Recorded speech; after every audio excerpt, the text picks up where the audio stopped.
Retro gaming had been my thing for years. There was something special about it, plugging in a cartridge, hearing the nostalgic beep-boop of an 8-bit tune, losing myself in a world that didn't demand photorealism to captivate. It wasn't just the games, it was the hunt. Scouring flea markets, thrift stores, and sketchy online forums for hidden treasures gave me a thrill that few other things could. On most weekends, I'd spend hours driving around town, hopping from one dusty shop to another, looking for the next rare find. That Saturday was no different. I had started the day optimistic, but after 4 flea markets and 1 disappointing garage sale, my backpack was still empty. It was mid-afternoon when I stumbled upon the little market tucked behind an abandoned gas station. This wasn't your typical spot. There were no cheerful vendors or rows of neatly arranged tables. This market was grungy, grimy, and oddly quiet. A sense of unease settled over me as I wandered through the stalls, but I pushed it aside. These were often the places where you found the real gems. That's when I saw it. The booth was almost hidden, crammed into the farthest corner. Its lone occupant was a wiry man with hollow eyes and a cigarette dangling from his lips. His table was piled high with random junk, rusty tools, old videotapes, and a modest collection of game cartridges. One cartridge immediately caught my attention. It was black, devoid of any branding or art, with the word "broadcast" carved into the plastic in jagged letters. The carving wasn't neat. It looked rushed, almost desperate. "How much for this one?" I asked, holding it up. The man squinted at me like he was sizing me up. $5, he muttered. "It's busted, though." I handed him the money without hesitation. Something about the cartridge called to me. I didn't even wait until I got home. I had my old portable console with me, a battered but reliable device I used to test games on the go. Sliding the cartridge into the slot, I powered it on. The screen flickered to life with a hiss of static. The title screen appeared. Asterisk, Channel 51. Asterisk, the graphics were crude, even by retro standards, just blocky white letters on a black background. Beneath the title, 2 options blinked: Tune I In and Sign Off. Curiosity burned through me.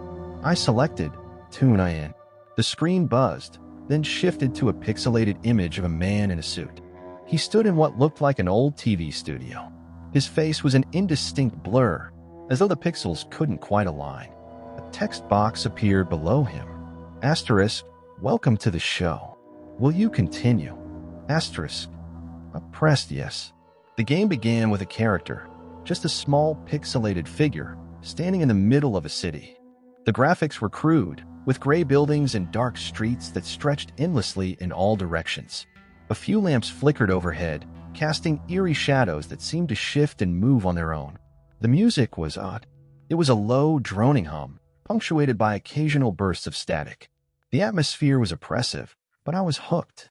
The city was labyrinthine, a maze of repeating textures and looping paths. As I wandered, I noticed strange details. Posters on the walls with phrases like "Eyes up" and asterisk, "Stay tuned." Asterisk, sometimes, shadowy figures would flicker at the edges of the screen, too fast to catch. About 20 minutes in, I found a locked door. When I tried to open it, a text box appeared. Asterisk, adjust your TV settings to proceed.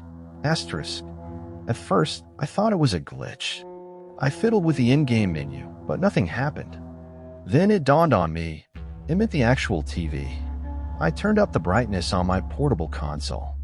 As I did, a hidden pathway appeared on the screen, glowing faintly in the shadows. My heart raced. The further I went, the stranger the game became. The shadows moved in unnatural ways, stretching and flickering as though they had a will of their own. Occasionally, I'd hear faint whispers in the music, just beneath the static. Then the suited man returned.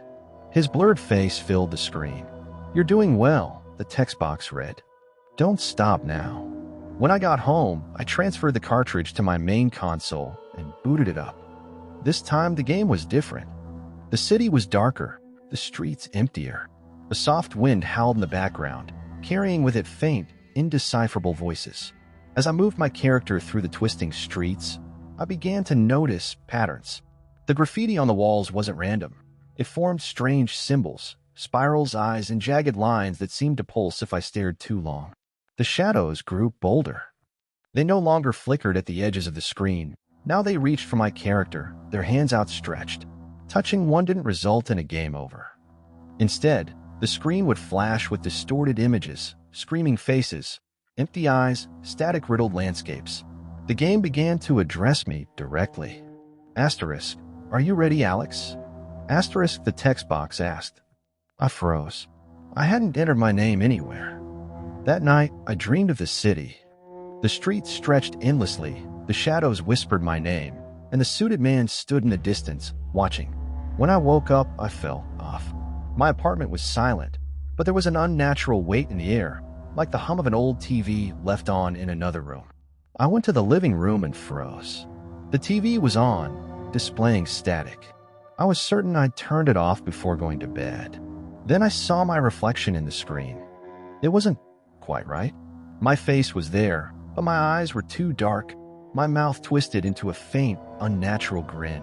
I turned off the TV and went back to bed, but the feeling of being watched never left. The game escalated.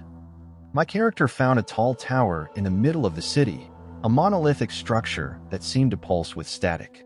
At the top of the tower was a door, glowing faintly. When I entered, the screen dissolved into static, and I was taken to a new area, the control room. It was massive, filled with rows of CRT monitors, each one displaying a different scene. Some showed people sitting in their homes, staring at their TVs. Others showed empty streets or rooms filled with flickering shadows. One monitor showed me. I was sitting on my couch, controller in hand, staring blankly at the screen. My stomach churned as I realized that I wasn't just playing the game. I was being watched. The suited man appeared beside me, his face more distinct than ever. His smile was wide and cold. "You've made it far," he said, "but the signal must grow." I couldn't stop playing. Even when I wasn't in front of the console, the game haunted me. I began researching the name Channel 51, digging through obscure forums and old archives. What I found chilled me to the bone. Channel 51 was a myth, a ghost story passed around by conspiracy theorists. It was said to be a rogue broadcast station that aired strange, indecipherable signals during the late 1980s. Viewers reported seeing disturbing imagery, faceless figures, endless static, and cryptic messages. Some claimed that watching too long caused hallucinations, paranoia, even insanity. The station had supposedly been shut down in 1990, but the rumors persisted. Some believed that its signal had never truly died, that it had found new ways to spread, infecting people through games, videos, even the internet. The game began leaking into my reality. I'd see flashes of the suited man in mirrors, his blurred face appearing for just a second before vanishing. My phone started glitching, displaying static instead of my lock screen. One night, as I sat in the dark, I heard a voice coming from the TV. "Alex," it whispered. "It's almost time." I didn't dare turn around. The game's climax was unlike anything I'd ever experienced. My character stood before the control room's central monitor, where the suited man waited. "It's time to strengthen the signal," he said. Two options appeared: strengthen the signal or let it die. If I chose to let it die, the screen warned. Everything connected to it would vanish, including me. Terrified, I chose to strengthen the signal. The screen flickered, and I was no longer in my living room. I was in the control room, surrounded by monitors. "You've done well," the suited man said, "but the broadcast must continue. Now, I'm part of the signal." Every night, the game spreads to new homes, new players. A black cartridge appears, and someone else tunes in. If you ever find it, don't play it. Don't even touch it. Because once you tune in, you'll never tune out.